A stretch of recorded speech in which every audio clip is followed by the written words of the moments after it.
Aiza. Good afternoon. Okay, let's just talk about that last game against UP. You lost in 5 sets. And everybody else is expecting that you'd close that game. Pero bandang 5th set, medyo nawala yung kapit factor natin. Sa tingin mo, what did you guys fell short of nung time na yon? Siguro yun nga, hindi kami kumapit ng matindi at nag-relax din kasi hindi din namin expect na matatalo kami. Dahil lamang na rin kami ng 12-9, mga ganun. Tapos siguro bilog lang talaga yung bola. Okay, and the volleyball fans are asking, ano na yung sitwasyon nung injury mo sa likod? Sabi nga ng doktor na kailangan ng pahinga yung likod ko. Sa everyday naman may training kami kaya wala talagang time na pahinga.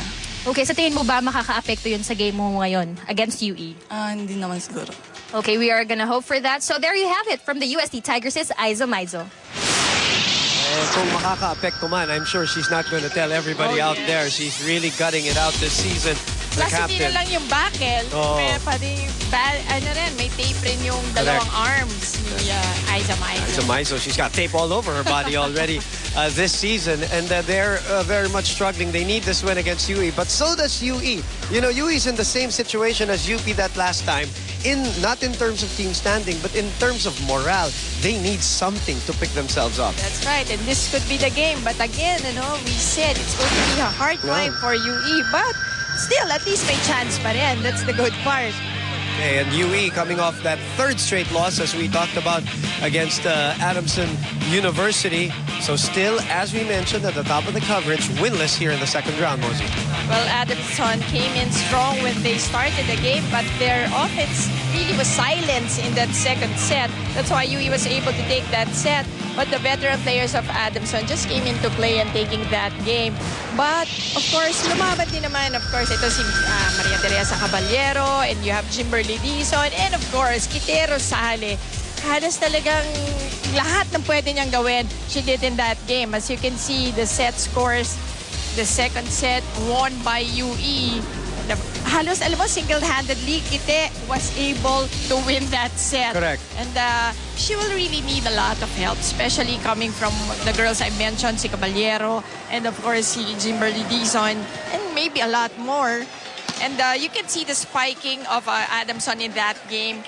12 more spikes coming from Adamson, and in the blocking department also, Adamson winning that. And that's sinasabi nga natin, it has to be a team effort talaga. Correct. Hindi pwede sa UE, isa o dalawa lang.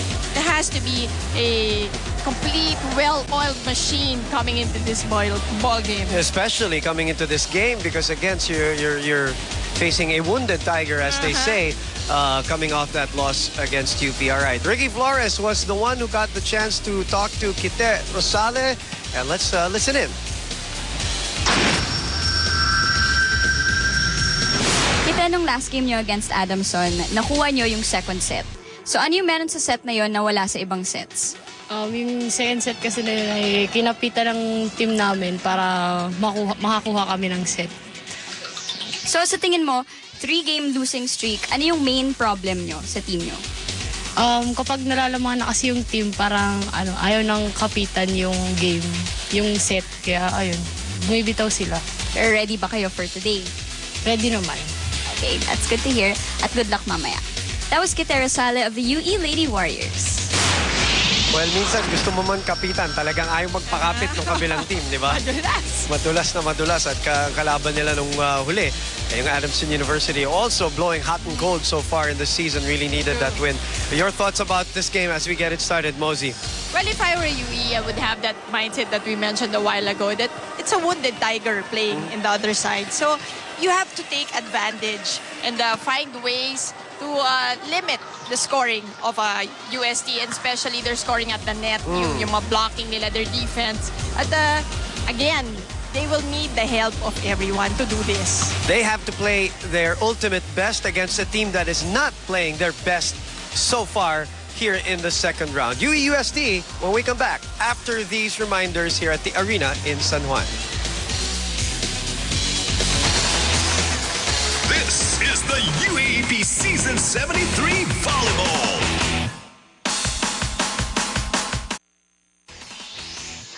This is the UAAP Season 73 Volleyball. Referee candidate.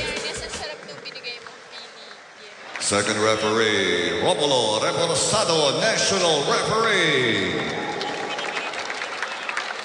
Our teams playing today, currently in the midst of celebrating their quadricentennial 400th year anniversary. Here are the defending champions, UST Tigresses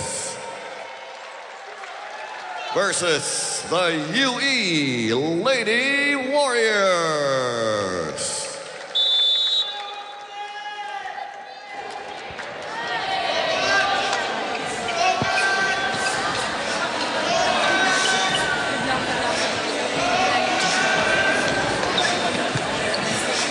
Now let's meet the starters first for the UST Tigresses.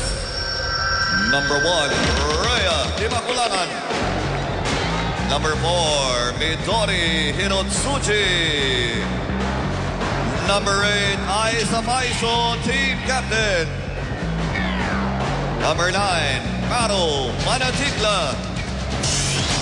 Number 10, Micah Ortiz. Number 11, Shudi Caballejo. Their libero, number 7, Shan Tustaran. And head coach, Shaq De Los Santos. And now, starting for the UE Lady Warriors. Number 1, Shisa Nebrida. Number 3, Shimberly Dizon. Number 4, Abigail Bonon. Number 6, Cleo Manso. Number 8, Lori Longalong. Number 15, Teresa Caballero. Their libero, number 12, Marian Balmaceda. And head coach, Manji De Jesus.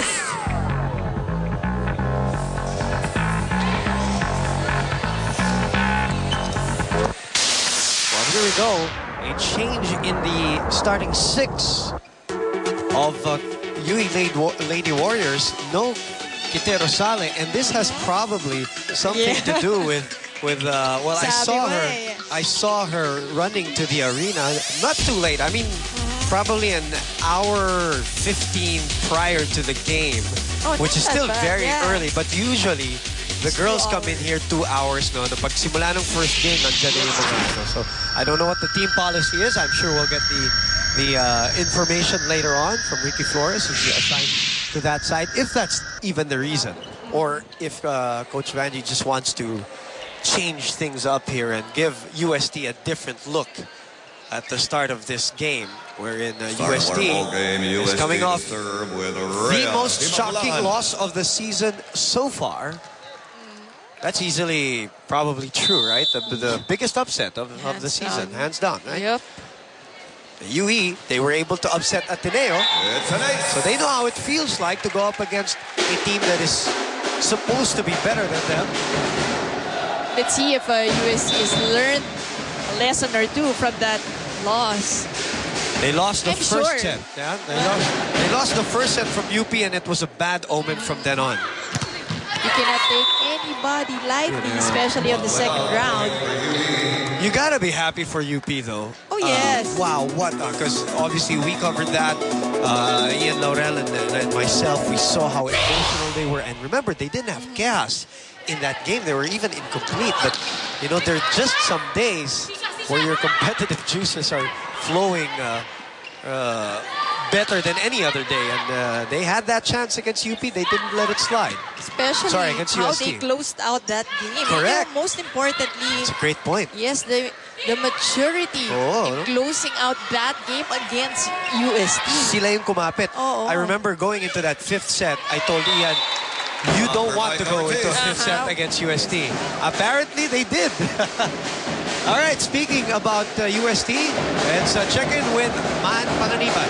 Yes, Boom. What went wrong during that UP game and what happened after that? Well, I'm going to give you the full details a little bit later. But you know what? It really helps that this team or the UST community is celebrating their quadricentennial celebration just this week.